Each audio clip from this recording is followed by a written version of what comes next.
diabetes memang ada faktor keturunan. Tetapi faktor keturunan ini bukan satu-satunya faktor. Karena faktor yang lebih berpengaruh adalah faktor. Hai sahabat Sonora, kembali lagi di video terbaru dari Kamu Sehat barengan sama Fidel dan juga Dr. Santi dari Medical Center Kompas Gramedia. Hai dok. Halo Fidel, halo sahabat Sonora. Semoga Anda yang sedang menonton video ini tetap sehat juga ya, Anda dan keluarga.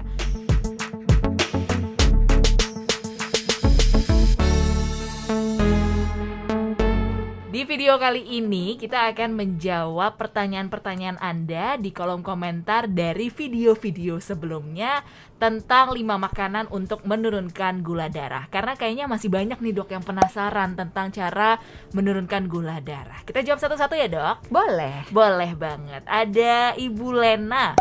Dokter Santi, kalau gula aren masih tinggi nggak ya gulanya? Ada yang bilang gula aren bagus, tidak bisa memicu gula jadi tinggi. Terima kasih dokter. Gimana nih dok? Terima kasih pertanyaannya Ibu Lena.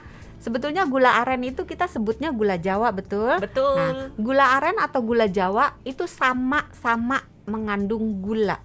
Jadi kalau ditanya mana yang lebih baik dibandingkan dengan gula pasir, harus diakui gula aren lebih baik sedikit karena di dalamnya ada kandungan-kandungan mineral. Tetapi jika dibandingkan dengan antara manfaat dan mudaratnya, gula Jawa dan atau gula aren itu kurang lebih sama efeknya dengan gula pasir terhadap tubuh orang penderita diabetes. Jadi tetap nggak boleh banyak-banyak. Kalau bisa dihindari aja. Nggak usah khawatir, kita tidak akan, kan orang bilang nanti kalau nggak makan gula lemes gitu kan. Tidak usah khawatir karena tubuh kita bisa membuat gula sendiri walaupun kita tidak memakan gula pasir sama sekali.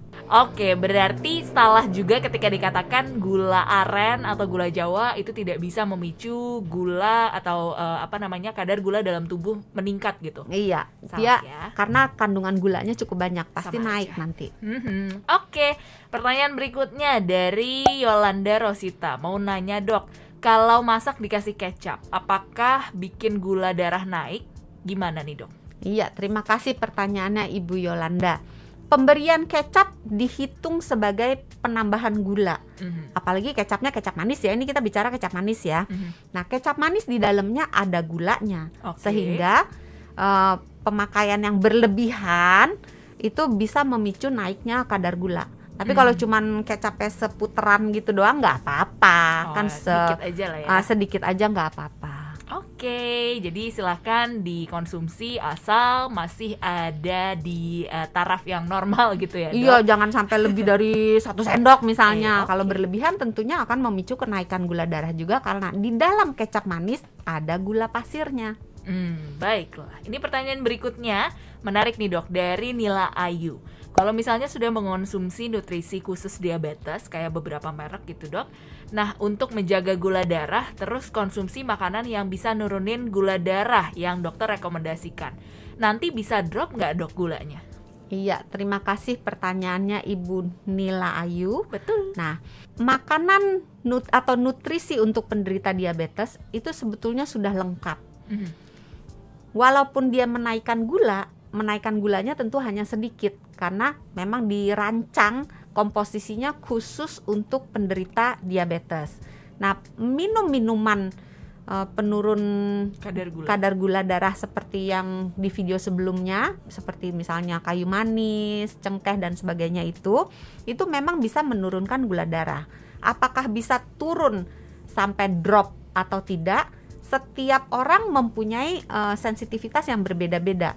Ada orang yang begitu minum minuman penurun gula darah, dia langsung gulanya drop, bisa walaupun jarang ya. Nah, tentunya sangat bijaksana apabila asupan minuman penurun gula darah ini dikomunikasikan ke dokter yang merawat.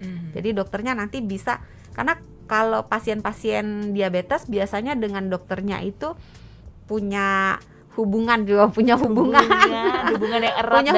erat. Jadi dokternya sudah mengenal si pasien berdasarkan medical recordnya, dan dia bisa memperkirakan seberapa besar efek dari minuman penurun gula darah secara alami dan akan menyesuaikan dengan makanan dan minuman dan obat-obatan yang dikonsumsi. Oke, jadi disesuaikan dengan orang masing-masing ya. Iya. Yang berikutnya dok, dari Nyai Rompang. Dok, apakah gula darah diabetes itu turunan juga?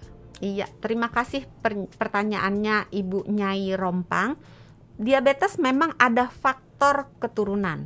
Tetapi faktor keturunan ini bukan satu-satunya faktor. Karena faktor yang lebih berpengaruh adalah faktor gaya hidup. Jadi kalau misalnya ibunya menderita diabetes atau ayahnya menderita diabetes, tapi dia pola hidupnya baik, kemungkinannya besar bahwa dia tidak akan menderita diabetes seumur hidupnya. Jadi penentunya sebetulnya faktornya banyak, nggak cuma genetik aja. Jangan khawatir pendengar Sonora yang ada keturunan diabetes, jagalah pola hidup dengan baik sehingga bisa terhindar dari penyakit diabetes. Oke, baiklah. Yang penting pola hidupnya dijaga walaupun ada faktor risikonya, tapi tetap bisa terhindar dari diabetes ya. Yang berikutnya dari Titi Murwani. Nasi boleh makan nggak dok? Terima kasih pertanyaannya Ibu Titi. Mengenai makan nasi boleh atau tidak, ya tentu saja boleh. Tetapi jumlahnya berapa banyak disesuaikan dengan berapa tinggi gula darahnya. Jadi semakin tinggi gula darahnya, semakin sedikit nasi yang boleh dimakan. Jadi tapi kan kita bisa kenyang tidak hanya dengan nasi. Kita bisa makan sayur, kita bisa makan ikan, makan tahu, makan tempe. Itu juga cukup mengenyangkan. Jadi nggak usah khawatir, nasi bisa diganti. Tapi kalau mau tetap makan nasi, disesuaikan dengan gula darahnya. Iya. Baiklah. Pertanyaan berikutnya, pertanyaan terakhir nih dok, ada dari Muhammad Nur. Apakah penderita diabetes yang gula darahnya tinggi dok bisa merasakan gatal di seluruh tubuhnya? Iya, terima kasih pertanyaannya Bapak Muhammad Nur. Sebetulnya gula darah itu kita sering mengatakan sebagai penyakit The Great Pretender. Waduh, kok kedengerannya kayak keren. Jadi gimana tuh dok? Dia peniru ulung. Penderita diabetes bisa menampilkan gejala mirip seperti banyak sekali penyakit. Contohnya, dia sering gatal-gatal, salah satunya. Jadi orang berpikir dia sakit kulit, ternyata dia sakit gula. Gitu, bisa ya? Salah satunya. Salah dua. Yang lainnya misalnya dia sering buang air kecil. Orang berpikir jangan-jangan dia infeksi saluran kemih, atau misalnya dia infeksi prostat misalnya. Tapi ternyata dicek gulanya yang tinggi. Atau sering keputihan, sering kesemutan, atau dia lapar terus, haus terus. Itu gejala yang ditampilkan sangat beragam sampai tidak ada gejala sama sekali. Jadi banyak juga penderita yang ketahuannya secara nggak sengaja. Jadi begitu check up, gulanya tinggi gitu. Tahu secara tidak sengaja dan tidak merasakan gejala apapun. Jadi sangat penting melakukan medical check up. Secara rutin ya dok? Secara rutin. Baiklah, itu tadi ya jawaban dari Dokter Santi dari pertanyaan-pertanyaan Anda yang ada di video tentang gula darah sebelumnya. Terima kasih banyak untuk pertanyaannya. Dan buat Anda yang masih punya pertanyaan lain seputar kesehatan, boleh apa aja dong dok? Boleh dong. Silakan langsung komentar di bawah ya. Nanti kita akan buat video berikutnya yang menjawab pertanyaan-pertanyaan Anda. Dokter Santi, terima kasih banyak. Sama-sama, jangan lupa sehat itu mudah, sehat itu murah. Terima kasih banyak juga buat Anda yang sudah menonton video kali ini. Jangan lupa untuk subscribe YouTube channel Sonora FM. Dan yang mau mendengarkan versi podcast, silakan langsung ke Spotify, Apple Podcast, dan juga Google Podcast. Kita ketemu lagi di episode berikutnya. Bye. Dah.